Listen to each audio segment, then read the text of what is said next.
when the Mets fired Tim McCarver, 98, 99, around there, they brought in Seaver, and the reaction wasn't entirely favorable. I mean, I know that having been a big McCarver fan, also I ripped that decision, and there were a bunch of us who did that, and so we were waiting in the dugout because Seaver was also going to be like a part-time coach in spring training, right?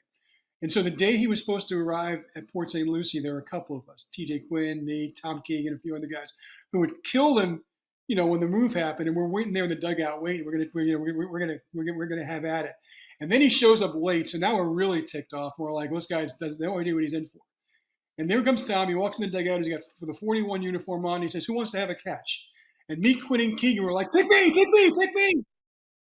So all of a sudden, all the animosity was gone, and we were all 10 years old again. And you know, that's one of the beautiful things about sports. And then, look, I mean, that's not my most professional moment, I guess, but you get into this because somewhere in your heart, you're still a 10-year-old fan who can't believe you're at a ballpark for 3 hours, and you're rooting for extra innings. You want him growing into a sports writer who gets very mad at extra innings, but it all starts with a guy who wants every game he goes to go 17 innings. Jay Horwitz, special edition of Amazing Conversation with my buddy Mike Vaccaro. Since 2002, lead columnist, New York Post, won over 50 awards for his writing in locally and nationally. And Mike, pleasure to be your friend. I think I've read everything you've written, and since in the last 23 years. My favorite column is coming up to, I think, the second anniversary in June, when you wrote about your golf game, really announcing that the bottom portion of the left leg had been amputated. How difficult of a column was that for you to write? Well, we're always trained, Jay, as you know, to not be part of the story. That goes for writers in addition to media relations people, right? I mean, and you know what it's like. Far too often in your career, you find yourself in front of a camera when you didn't want to be, but you had to be because it was it was part of doing the job properly. And I thought it was, after 20 years of the Post, I feel like I got a pretty good relationship with my readers. And so, I was out of the paper for long stretches of 2022. People wondering what it is, and when you have something like a lower leg amputation, like I did, it's the kind of thing that you want to make sure that not only are you ready, but you want to make sure that you're able to tell it in a way where it's not going to be jarring to your readers to give you this to give this piece of life information, and I know that I always knew that I was targeting a return to golf and playing golf as kind of a momentous moment for me, and I figured that was the right time to reveal to those who didn't know. And I think it came off well, but it was hard, because I've been a reporter for 35 years, and I'm used to gathering facts and details about other people, making sure I get it all right. And in this case, I was the subject. I knew the facts were all right, but I also wanted to make sure. Look, I mean, one of the reasons why it's hard to write in the first person and why I do it so infrequently is because there's a chance you're going to delve off into the Maudlin, or stuff that you think is funny isn't funny, stuff you think is interesting isn't interesting, and once you go off that cliff, it becomes kind of unreadable. So I wanted to make sure that it was the kind of that I was ready to do it, and that I was able to do it in a way that I could tell the story and get out of the way, even though I was right in the middle of it. And so that's how I approached it. I really kind of tried to approach it as much as I could, as if I were interviewing Mike Vaccaro about this, as silly as that may sound. You know why I hit home? There was one particular phrase in the story, Mike, and I'll tell you, I'll get to my part of it, is where I guess you were in outside, and somebody said you should wear sweatpants or something like that, and that hit home for me. I'll tell you why in a second. Yeah, I mean, I was actually at a gym, and one of the fellow members came over and said, maybe you should start wearing sweatpants. And I said, and it's funny because unfortunately that's maybe the only one of like one or two, sour moments I've had since this has happened. It's overwhelming how kind people reveal themselves, whether they open doors for you, whether they just, you can just tell, that people want to help you. And this was like the one time I ran into some resistance. So I don't like to give that person that much attention, only because it's a genuine minority. But it had a happy ending because the manager of the gym happened by at our discussion, and he told her, he said, maybe you might want to find another gym. Yeah. Well, for me, why it hits home like a story. So I was born with glaucoma in my right eye. I was blind from the get go. My mother Mhm. had German measles, and when I was 13, um, the doctor said, "Let's see, you have to have an artificial eye put in, or else you could go blind." So I had no choice. So, and for a long, long, long, long time, I used to sit in the press box and watch binoculars, and people used to see me, look at me, there's something wrong with one of my eyes. So, and I never really wanted to tell the story until a Mhm. couple of years ago when I had the opportunity to write a book. And I just felt if I could tell my story, that you don't have to be 100% perfect, and maybe you could help some young kids, some young women along the way. Hey, look, this guy got himself a decent career with one eye. He persevered. That's why I really so identified the way you did what you did with your story, and that's why I came out. That's the right word. That's why in the book I wrote, this is what I know was really the first time, and now, people ask at the time what happened up until about 6, 7 years ago. I've had little sight in my right eye. I had no sight since I was born. And I Right. was always afraid or embarrassed to tell, and that's why your story really hit home for me, Mike. Yeah, and the best part about it, Jay, and I think you'd probably agree. I'm sure you just touched upon some of the people who've reached out to you, but because of that story, I mean, it got an incredible response, and I heard from a lot of people who had gone through the same procedure or were, soon to undergo the same procedure, and it was, we hear the term all the time, paying it forward. And look, I was the recipient of an incredible amount of kindness and guidance, both from my doctors, my therapists, and also other amputees when I was going through it. And so, one of the most gratifying things I've been able to do is to serve as something of a de facto coach for people who want it. And it's if nothing else, I think the pictures of me playing golf and smiling and while hacking it away, I think that really kind of underlined to Yeah. people that there really is a life to be lived after this procedure once you embrace it. Mike, how do you decide which events you cover at home, which we do by Zoom, which you go to in person? We have a lot going on right now. How do you make that decision? Well, in the traditional sense, I mean, obviously, I would always kind of be dictated by who's playing really well, who's not playing well at all. Sometimes simply just who's playing at home. It's interesting in my situation, between my situation with the leg, but also going back to COVID times when we kind of broke like 100-year taboo that you had to be at a game you were covering, or else you really could never talk about it. We kind of changed our philosophy about that during COVID, and thankfully, I work with people at the Post who, wanted to have my voice still in the paper. And my doctors told me they said if you can go to work, if your work allows you to continue to work while you're going through this recuperation, that's only going to make it better for you. And they were so right. And so the people at the Post who I work for were just really generous in terms of allowing. And look, I mean, certainly the first couple of months when I was in a wheelchair, I couldn't get to the games, but look, I mean, in 2020, in modern times, if you're a guy who's done it for a long time, like I have, so I have thousands and thousands of names and numbers in my Rolodex, so I can always rely on that if I have to. And look, the fact of the matter is that most pre and post game shows for all of the Uh, teams have post game guests, and it's not quite the same, obviously, as asking your own questions, but it does allow you to do that. So, I try not to take too advantage of that, but sometimes, look, I mean, I covered a Knicks game last night, and that becomes it is a physical burden to do it. And luckily, there's no practice today, or I'm not flying out today, so I'm able to take today as kind of a recovery day. And sometimes when I have to cover a game, I'll use a recovery day and write it remotely. I prefer not to do that because still the best part of my job is going to the ballpark and going to the arena and talking to the athletes and talking to the coaches and the managers. So it is kind of a balance, but like I said, I've been very fortunate to work with people who are they've been committed to me in terms of allowing me whatever it takes to be able to get in the paper. Mike, one thing I admire about your work is the way you always put a sense of history into your pieces. Like your column on Sunday is always really a historical piece, greatest GMs, greatest finishes, collapses, and then you always sprinkle into your game stories or columns. If you're writing about the Knicks, you mention Bernard King. If you mention Sid Finch, you mention Dave DeBuscher.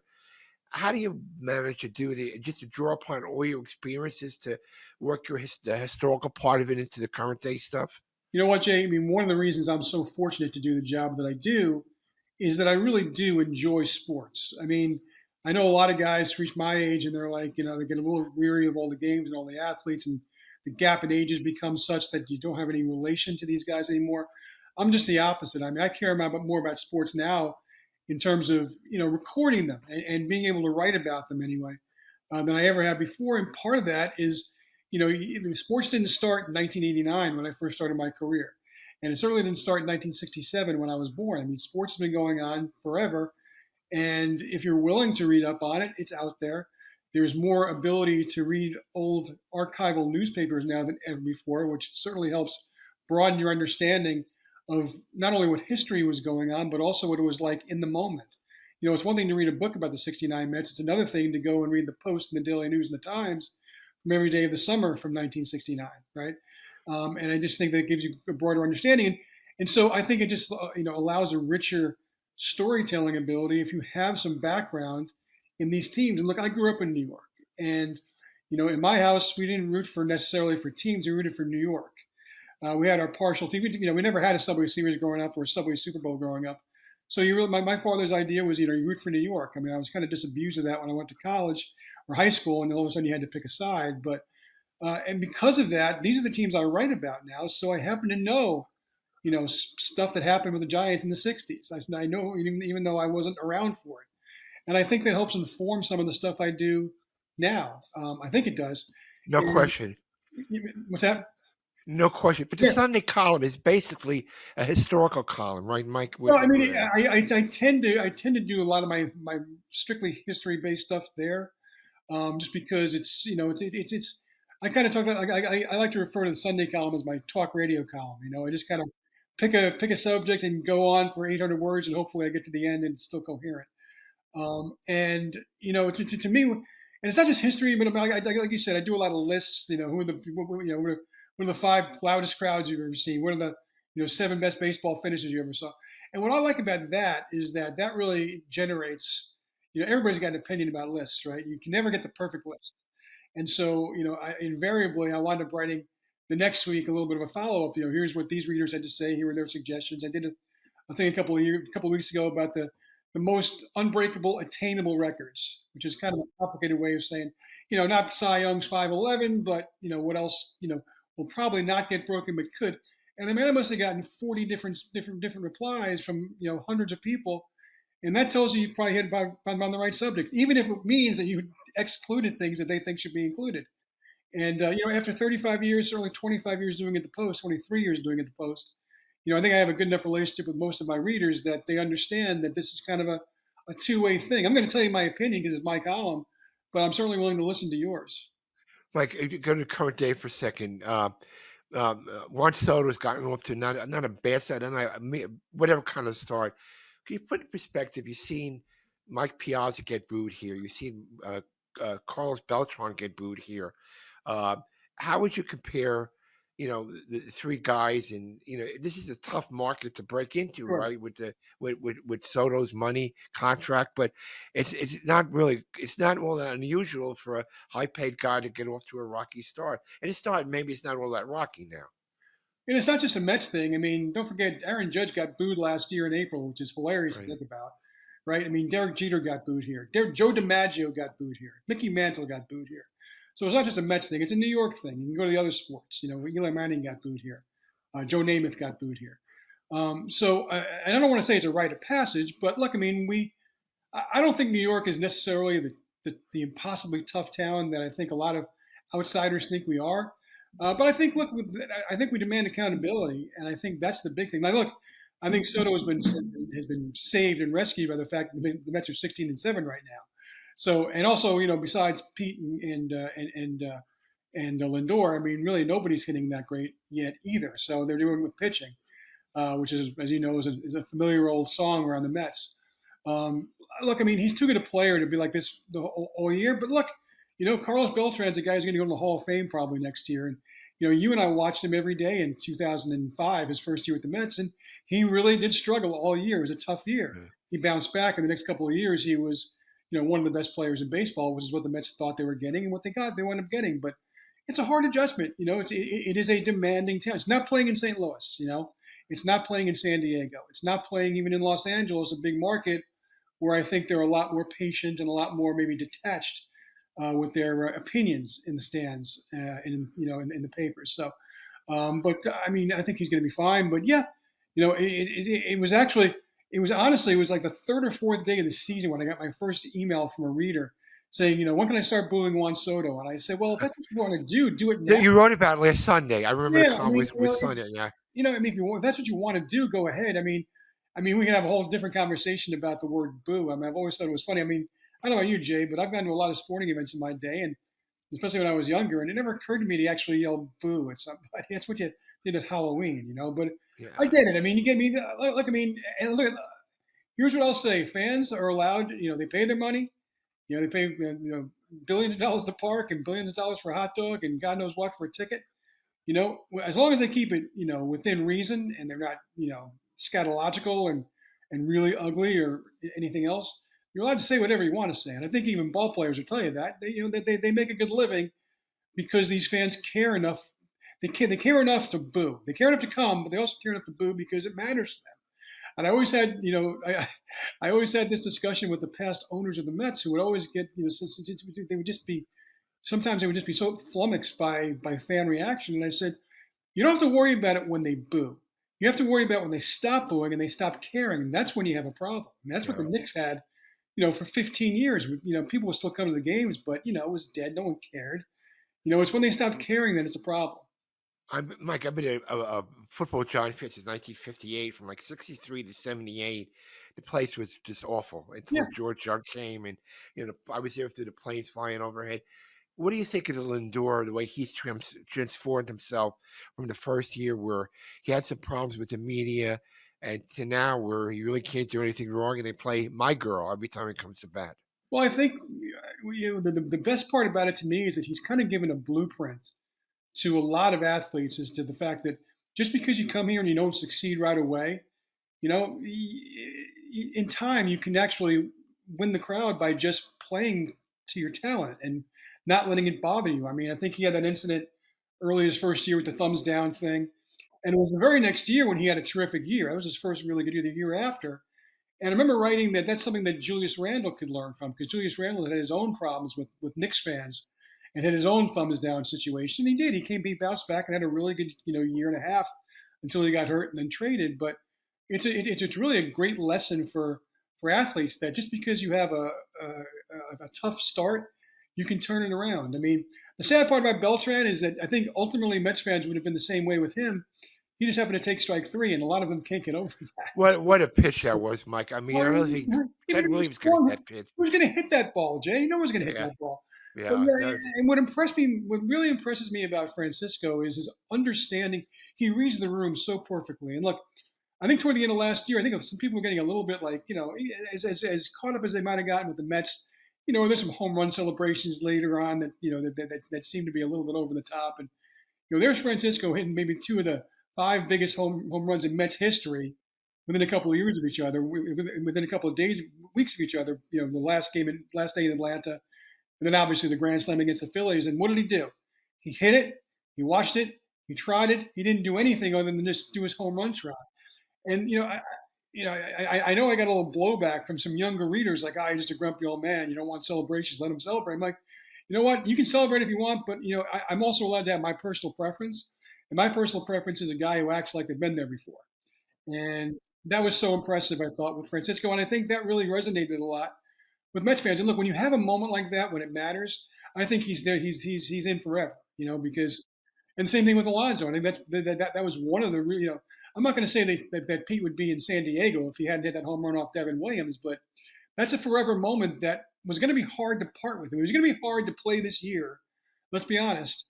If Pete wasn't a part of it, because we're still playing, highlights from last year, and how do you not include that particular moment in in a highlights package involving the 2024 Mets. So How about his start? I think the big part too with our team, the crowds have been just tremendous. I've been here a long time, Mikey. We've never had these kind of crowds in April. Like high 30s, yeah, 40s, sellouts on non-giveaway days. We've never really had that for a long time here now.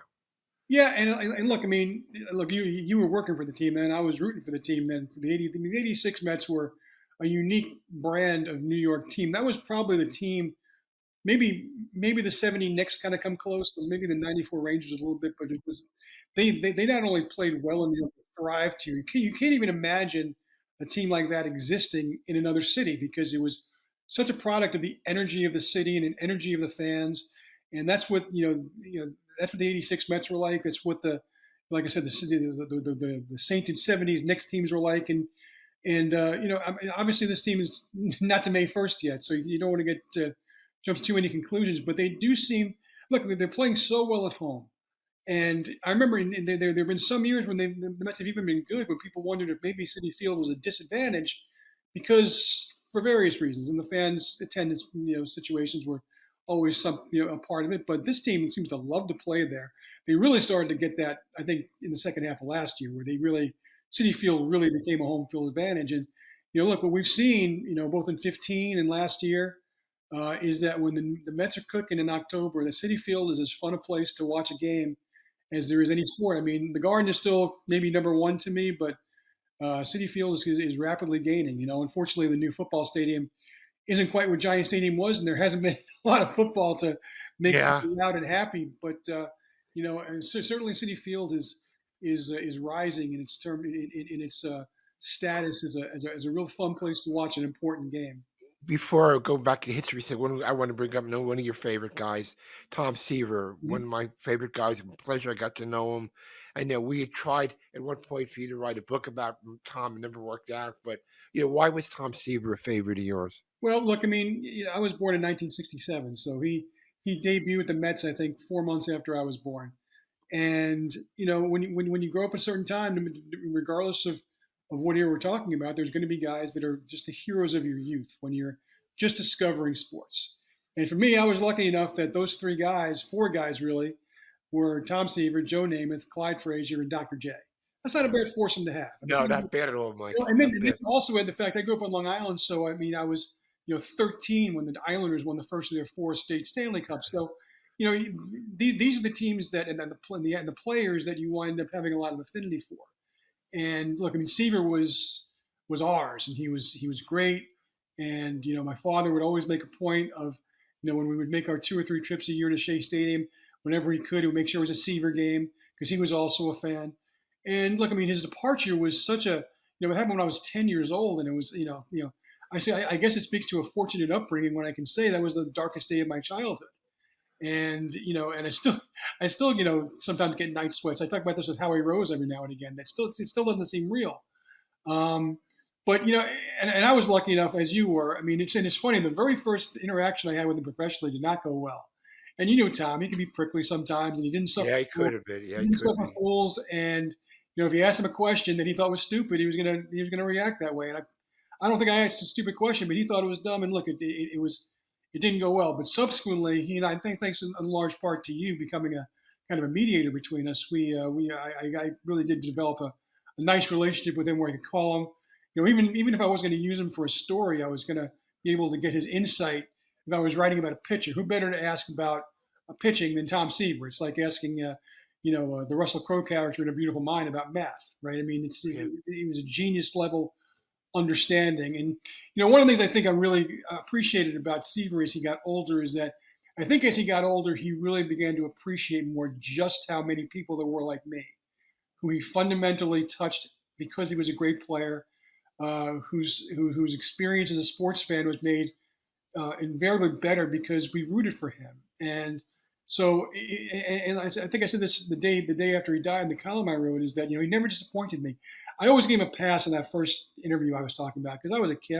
I probably did ask a dumb question. What are you going to do? I don't think so, Mike. But it's like he never disappointed me. And how many athletes can you say that about?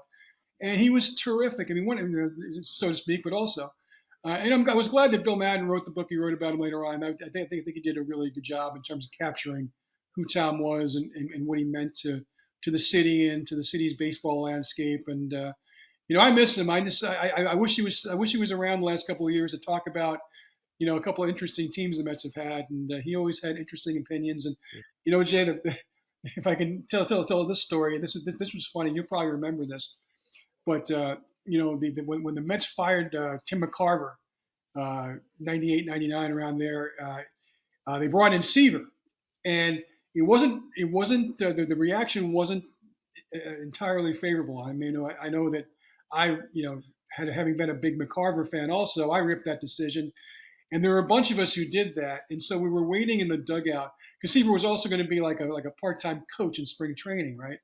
And so the day he was supposed to arrive at Port St. Lucie, there were a couple of us, T.J. Quinn, me, Tom Keegan, a few other guys, who would kill him, when the move happened, and we're waiting there in the dugout, waiting. We're gonna have at it.